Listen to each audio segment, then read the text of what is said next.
I write to the Galactic Council of the Grand Federation. This is not a greeting. It is a dire and serious warning. It pertains to humans. Humans are, well, very average.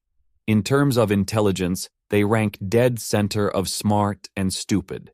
I know men who can direct an entire asteroid field out of a star system, mine it clean of any resources, and do it all with no help from AI or targeting systems. Those same men can't tell me how to restock a vending machine. I know a human who can't answer simple math questions like 5 plus 5, but this same man knows how to fix a fusion reactor with nothing more than a pipe wrench. In terms of combat ability, we will not use humanity's super soldiers, the legionnaires, as the example here, just the average human grunt. I know riflemen that can't hit the broadside of a barn with a Gatling gun, but place a knife in their hands and not even a Mantodian eviscerator drone can stand up to them. Conversely, find a human with a long-range weapon like the human sniper. These guys can hit a target the size of a coin 2 miles away in a hurricane. These same men will never hold any chance in a boxing ring.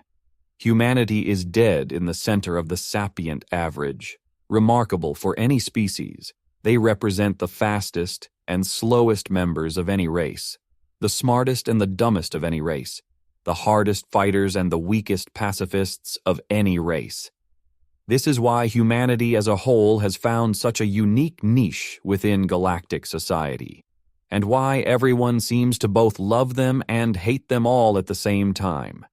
This is why you can find a human in almost any position. Anywhere, it is easy for them to live there, or any place that agrees with their biology. They adapt to almost any situation they find themselves in. Given enough time, funding, or reason to stick around, they become indistinguishable from one's own kin by the sheer tenacity with which they engage their duties. But this is not why I am writing. I wish not to sing their praises. I come with a dire and sincere warning. Humans are far, far, far more dangerous than even they give themselves credit for. The average is human. This much is certain, except in one single respect: children. Specifically juveniles or younglings, as the rest of us call them. We are all protective to one degree or another. With our broods, this much is certain, but humans take it to a whole different level. I speak specifically of one particular human, a shipmate of mine, Carrie, a human crew member I hired on the recommendation of my harbor master. An average human by all accounts. She came on board as a ship's janitor, but quickly became enamored with the crew kids, several juvenile Raxus, Oksani, and a few others, and within a few weeks she had become their de facto babysitter, as she called it.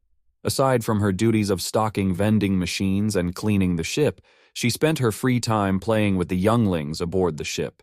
Knowing humans, we never questioned this. They were always friendly, and could be trusted beyond the norm, just like any other race. I thought humans were just abnormally normal, until I encountered the one single aspect of humanity that puts them far above the rest of us. All of us are inferior to this one aspect by any measure possible. If Carrie's words are anything to go by in this respect, then this is something that extends to the entire species, as opposed to just a few members. If what Carrie tells me is true, then it means one of two things. We have an incredibly powerful ally, or an extremely dangerous and nigh unstoppable enemy. I prefer to think of the former, to be honest. In order to understand what is going on, I shall explain. During a routine cargo trip, my ship and its crew were hauling cargo to a human outer worlds colony to trade in red spice and medical equipment. Simple stuff. We were attacked by a gang of Rathani pirates, specifically the King's Masons. Yes, those King's Masons. The kind of gang that single-handedly wiped out a Federation escort fleet and held the Rathani Queen hostage for 2 months. It started with a comms hail. "Stand and deliver," they said as their ion cannons shut our ship down, and they readied to board us. Within the space of a few minutes, the entire crew was on station, ready to fight them off. Unfortunately for, well, As it turned out, they skipped the main boarding ramp and decided instead to cut a hole through the cargo bay to work their way up in the ship. This put them in direct contact with her. A group of them blasted through the area, looting whatever cargo they could carry, and began to cut their way into the ship. All was going well for them as they looted the ship and broke doors open to get into personal quarters to steal any valuables. Then, one poor bastard stumbled across Carrie and the kids under her care. She stood her ground, refusing to surrender. He beat her hard, and she refused to surrender. She told the kids to go hide in their game of hide and seek. He tried to grab one of the kids as it vanished into the maintenance hatches. She stopped him just in time, allowing the child to escape. He said an offhand comment about how he would like to make juvenile-flavored soup. Carrie, with a wild, banshee-like scream of hatred, rage, and anger, jumped on him. Caught off guard by the sudden attack, he was unable to do anything about it, as with lightning speed, she pinned him to the ground, and then, with naught but her bare hands, began ripping his teeth out.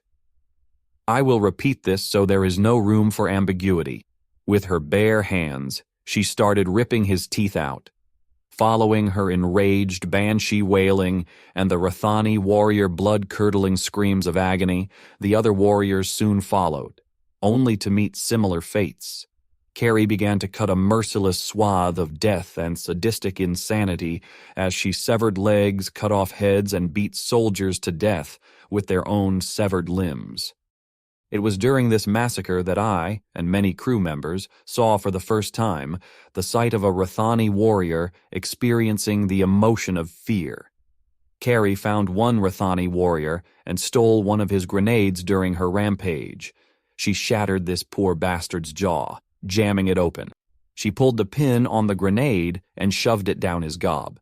The look on that poor bastard's face will haunt me till the day I die, as he helplessly claws at his own belly, trying to get the grenade out.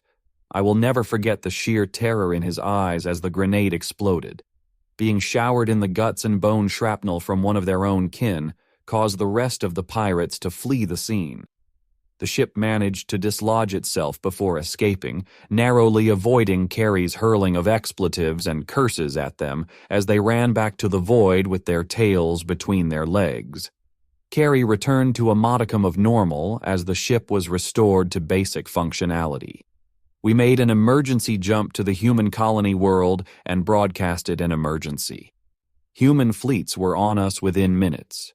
Carrie, however, suddenly seemed normal.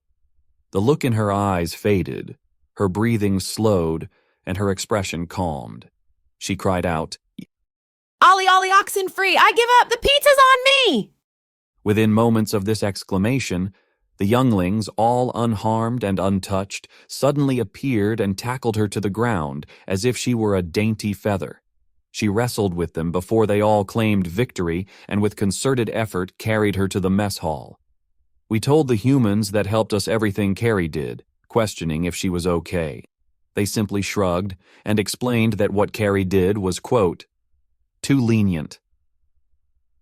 I have spent the better part of the last 200 hours engaging in researching this topic, and all results are the same. Humans, regardless of the species in their care or even vicinity, are psychotically protective of any juvenile under their care or even in their vicinity. Humans with no connections to any people involved will, without hesitation, on sensing a juvenile of any species in danger, will rush headfirst into that danger with no regards for their own safety. It has occurred too many times on and off record to be any kind of coincidence. This effect seems to be dramatically more pronounced with their own children, or even family and friends. You, my counsel, may use this information however you please. I, however, must warn you to the absolute degree. Do not, under any circumstances, harm a child of any kind in the presence of a human, period. You risk a horrible, merciless death at the hands of a creature whose parental instincts are so mind-numbingly strong they defy all logic, reason, and even biology. Under those average bodies and within those average minds, lies the unstoppable beating heart of the single most dangerous force in the universe. Parenthood, you have been warned. Sincerely, Praxus Thran Captain, of the Lightbringer cargo ship Human Space. Epsilon Station.